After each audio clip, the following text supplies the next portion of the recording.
La production de pétrole et de gaz aux États-Unis n'est pas rentable compte tenu des prix du marché en période de stabilité. Mais en période de stabilité seulement. Quand les circuits de production et d'alimentation sont perturbés par des conflits, les prix augmentent et permettent de couvrir les coûts d'exploitation américains. Pour le pétrole, c'est simple. Les solutions trouvées pour faire monter les prix sont la guerre en Irak, en Libye, en Syrie, en Afghanistan et la politique de tension permanente vis-à-vis de l'Iran et du Venezuela. Pour le gaz de schiste, le nœud gordien, c'est l'Ukraine. En installant un gouvernement de factieux à Kiev, dans un État déjà peu réputé pour sa probité à l'égard de la Russie, les USA ont fait monter les tensions ethniques et séparatistes pour contraindre la Russie à intervenir et à prendre parti.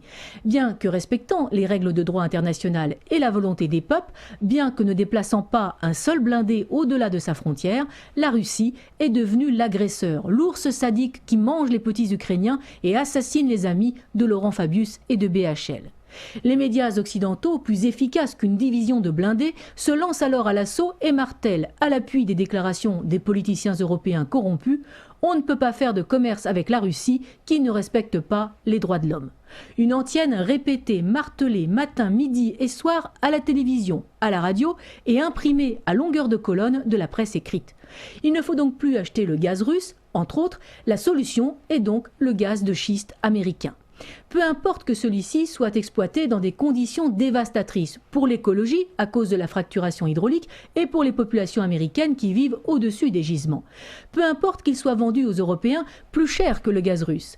Peu importe que la production américaine soit incapable de couvrir les besoins de la consommation européenne.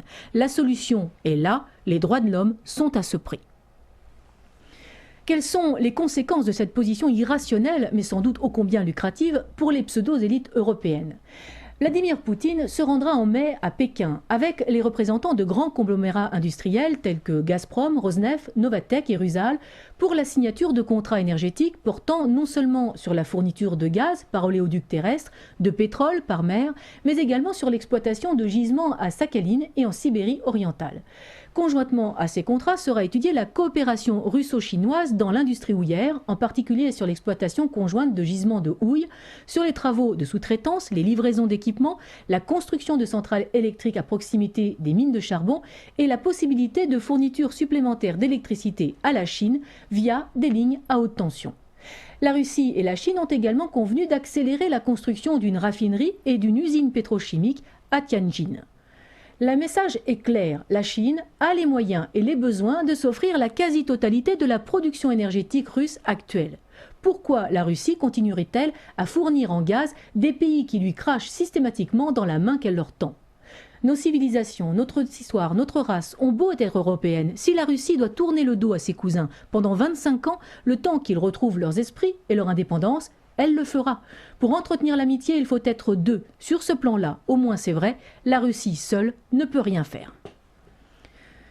Alors quand les foyers européens claqueront des dents dans des appartements à 3 ou 4 degrés, pendant que les salons dorés des élus de la République se chaufferont à 23 degrés grâce au gaz de schiste américain, on peut être sûr que les médias expliqueront doctement que la préservation des droits de l'homme était à ce prix.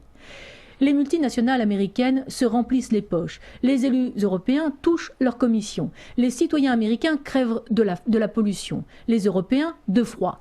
Mais les droits de l'homme sont respectés.